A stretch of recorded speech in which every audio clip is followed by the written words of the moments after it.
everybody, Tekking here. Now, if you're like me, okay, nobody's exactly like me. If you're a fraction like me, then you enjoy reading manga as one of your favorite hobbies, and for that reason, you probably spend a lot of time on websites that host translated scans of the series that you enjoy. I mean, other than that, you could just subscribe to the Viz Media official site and get the chapters out after you pay a monthly premium, or you could just wait several months for the Tanabokens to be released in English and then go to a bookstore and buy them, or online. But let's be honest here, those options kind of fall by the wayside when you have literally dozens of websites on the internet to provide you with all these translated scans at your beck and call for absolutely nothing.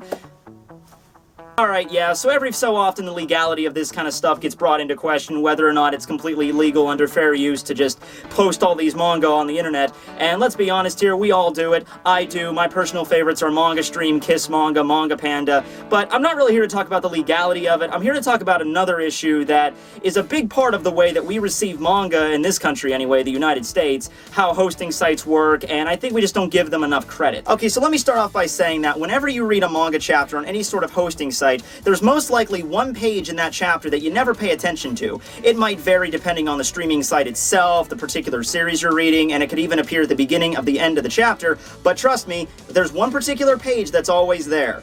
This is the page I speak of, the credits page, as it were. It not only lists the name and/or illustrator of the manga itself, but it also lists the team that is responsible for making that chapter available to read in English and on that website to begin with. Now, of course, we all understand how the bare basics of this shit works. If you don't, allow me to illustrate.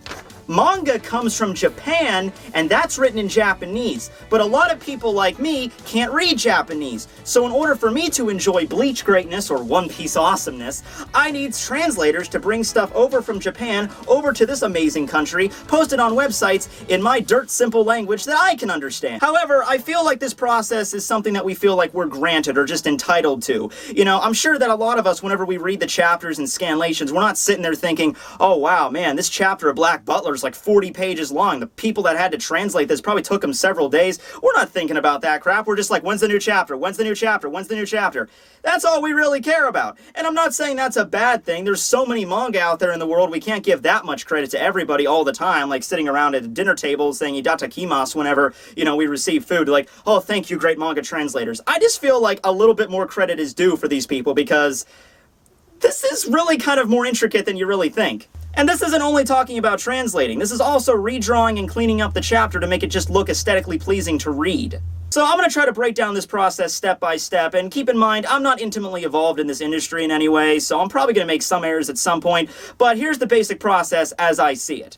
So, of course, this whole process starts in Japan with the release of the weekly magazine, Weekly Shonen Jump. It's been running since the 1960s, and these are some copies that were in America before they started discontinuing that and just releasing them online as Shonen Jump Alpha. Now, these ones might look, you know, fairly decent size, but the chapters, I mean, the magazines in Japan are way bigger, probably closer to a phone book, because they include, you know, like pretty much all these different kinds of manga in this one magazine. The ones we got over here in the States were only just like selected ones that were based off popularity, like Bleach, One Piece, Naruto, Toriko, you know, the ones that actually could turn a number, but the magazines in Japan are just much bigger because so much more content is crammed into them.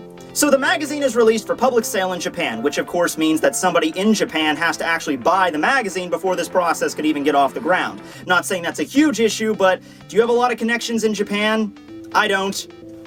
Now, at a glance, just based off the chapters that we read every week, let's say on Manga Stream or something, it might not seem like that difficult of a process, as the chapters themselves and the pages look pretty neat and clean and, you know, white and black, very simple. So, one looking at that might just be saying, oh, well, all you have to do is just blank out the Japanese text and the speech bubbles and just replace it with the English text. Anybody with a copy of Microsoft Paint, as in everybody, can do that, right? Yeah, it's really not that simple. See, while the scans we read every week are pretty cleaned up and looking good, the initial scans of the chapter, they aren't looking so hot. Keep in mind, these are pretty much just scans directly from the magazine, so they have this kind of yellowish, you know, old grainy tint to them. Even in this situation, if I were just to blank out the Japanese text and add the English text over it, it doesn't look like something you would really want to read. The fact of the matter is that translating and cleaning up just one chapter of a manga requires a decent amount of effort, especially since in some situations you have to even redraw part of the panels because there's a lot of Japanese text that gets placed over artwork, not just in speech bubbles. I think we've all seen examples of that. Here's one right here from chapter 623 when we get Nanjakoop's Sternritter identification. You see there's one piece of text here that is placed over his artwork, so they have to remove that, add in the English text, but also kind of redraw the part where they cut it out so it's not just this blank white space.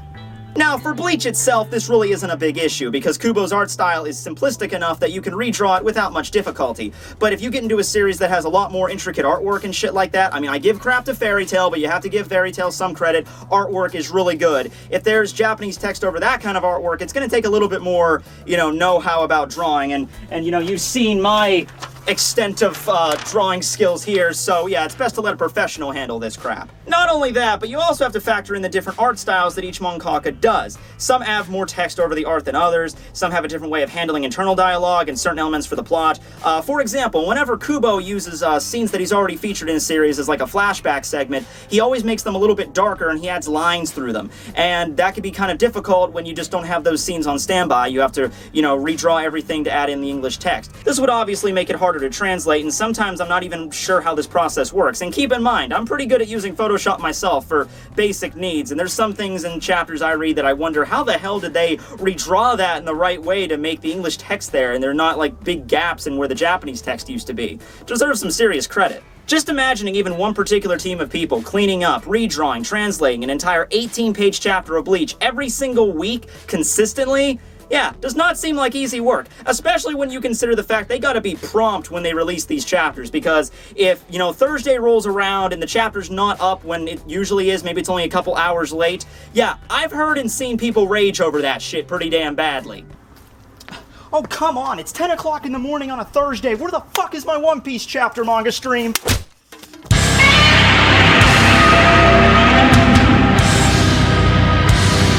Oh, and let's not forget about the actual act of translating the chapters. This isn't something we can just type into Google Translate and just cross our fingers here with, guys. It requires somebody that actually knows a decent amount about the Japanese language and culture. I especially love it when the translators take, they go the extra mile and they actually put footnotes in the chapter to explain maybe some line of dialogue or a joke that we really wouldn't understand because it's something cultural over in Japanese. They don't have to do that shit, but they go that way just to make us, understand the chapter a little bit more, probably because they love the series as much as we do. Okay, so to wrap this up, let me just say that I'm sure the people don't do this out of the goodness of their hearts. I mean, I'm sure some groups do out there, but for the most part with these professional websites like MangaStream, I'm sure some money does exchange hands here, although I have no idea how much. It doesn't really seem like something somebody can live off of just by translating or cleaning up or quality checking a manga chapter. I mean, it's kind of like YouTube a lot in that regard. Yeah, I make money doing this, but it's nowhere near enough for me to live on my own or pay all my bills or buy my groceries, and keep me alive, all right? It is a decent amount, but it's nothing that I can actually, live off of. So I imagine that translating is the same way, and I feel like we should just give more credit to these people because there is literally dozens, probably hundreds of streaming sites that feature all this shit, and I understand it's not just like one team of people doing this, it is several, but just going in and looking at all the work that's required, and they have to keep this consistent every week. Like, for example, the team that does Bleach, I would assume does it every single week, and that can be kind of tiring, and they probably have their own lives to deal with as well. And if it wasn't for those people, we wouldn't be able to do this. Like, you wouldn't be able to read manga every single week. I wouldn't be able to review this every single week. It would just be non-existent. So, this is like the crux right here, like the linchpin. So, that's just something I'm just bringing to your guys' attention. And also, keep in mind just one little factor on the flip side of this coin. We're here in the United States reading all this manga for absolutely free on the internet. And, I'm sure it's not the same way in Japan. I'm sure they can't access it as easily as we do. It's kind of like the same way that over here in the States, I remember a couple of times I've wanted to read the Walking Dead comic book, and I was looking for websites to find it, and there were not very many. I had to dig very hard before I would find, any website that would have the scans of any American comic books because, that's where they're published here. It's technically plagiarism to a degree. So, there's issues with legality here and everything, but let me just say, thank you, translators, thank you, cleaners, thank you, quality checkers, thanks everybody that makes it possible for me to get my daily manga, weekly manga fix. Because if it wasn't for you, I'd have to go out and get an actual hobby, and we know that shit ain't happening. I kind of want to read some of these now. They've been like in my closet for years. Who the fuck is this guy?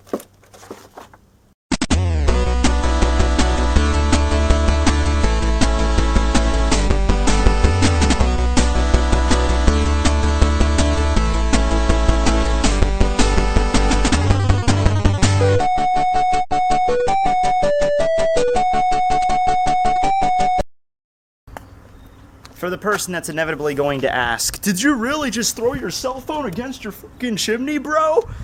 Yes, I did. But it hasn't been my cell phone for quite a number of years.